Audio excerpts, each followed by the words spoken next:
Assalamualaikum warahmatullahi wabarakatuh. Perkenalkan, nama saya Muhammad Numaidano. Saya merupakan mahasiswa IAT semester 6 UIN Syarif Hidayatullah Jakarta.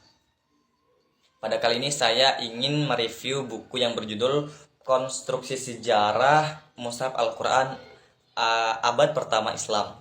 Buku ini itu dikarang oleh Bapak Wildan Imaduddin Muhammad. Dan buku ini tuh terbit pada Desember 2024 kemarin dan memiliki 190 halaman. Dan untuk harga buku ini sekitar 100.000 rupiah untuk Pulau Jawa. Dan buku ini bisa dibeli di e-commerce toko oren. Oke, langsung saja. Buku ini tuh membahas perkembangan mushaf Al-Quran dari segi sejarah, konteks sosial, dan dinamika yang terjadi dalam 3 periode utama. Yang pertama, pengumpulan awal pasca wafatnya Nabi Muhammad SAW. Yang kedua, kodifikasi mushaf pada masa Khalifah Utsman bin Affan. Dan yang ketiga, penyempurnaan ortografi pada masa Khalifah Abdul Malik bin Marwan. Oke, yang pertama terkait pengumpulan awal Al-Quran, terkait proses dan tantangan. Setelah Nabi Muhammad SAW wafat, para sahabat merasa perlu untuk mengumpulkan Al-Quran dalam bentuk tertulis guna menjaga keutuhannya. Meskipun Nabi telah menugaskan beberapa sahabat untuk menulis seperti Zaid bin Sabit, namun pencatatan ini masih bersifat parsial dan belum bentuk mushaf yang utuh. Beberapa riwayat menyebutkan bahwa upaya pertama pengumpulan ini dilakukan oleh Abu Bakar As-Siddiq atas saran Umar bin Khattab. Meskipun ada juga yang menyebutkan Umar dan Ali terlibat dalam proses tersebut.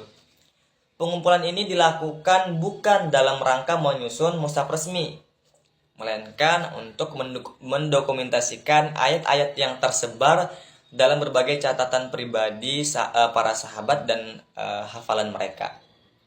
Nah, karakter dasar Al-Quran pada masa Nabi Muhammad masih berupa korpus terbuka, sehingga variasi bacaan dan dialek digunakan para sahabat masih diperbolehkan.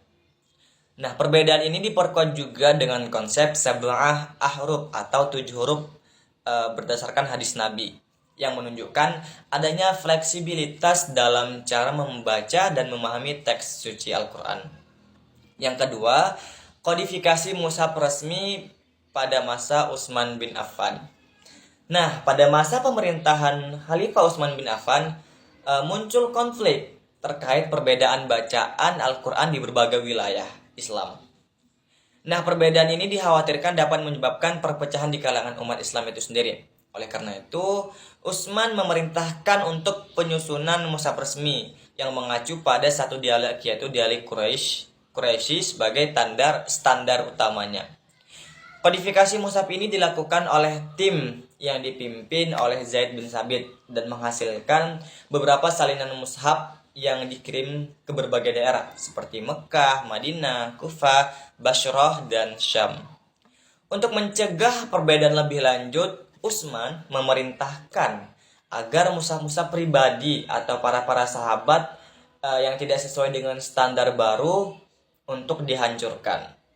Meskipun mayoritas sahabat mendukung keputusan ini, ada penolakan dari Abdullah bin Mas'ud yang merasa bahwa mushafnya sendiri memiliki keautentikan yang lebih kuat. Namun secara umum kebijakan ini berhasil menyatukan Al-Quran di kalangan umat Islam.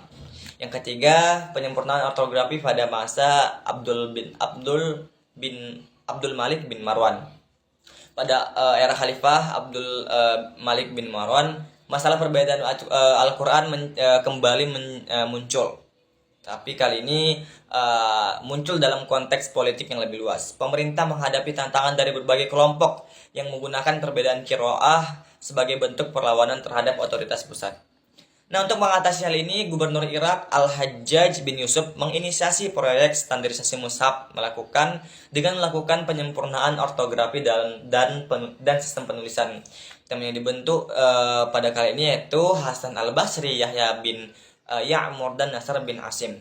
Mereka memperkenalkan tanda pemisah antar surah, penomoran ayat dan kata-kata, sistem diakritik atau tanda baca untuk membedakan huruf-huruf serupa. Meski demikian, mushaf pada masa ini belum mencapai bentuk final yang sekarang kita lihat. Namun masih terdapat berbagai perbedaan minor masih ditemukan antara mushaf yang disebarkan untuk wilayah Hijaz dan Irak.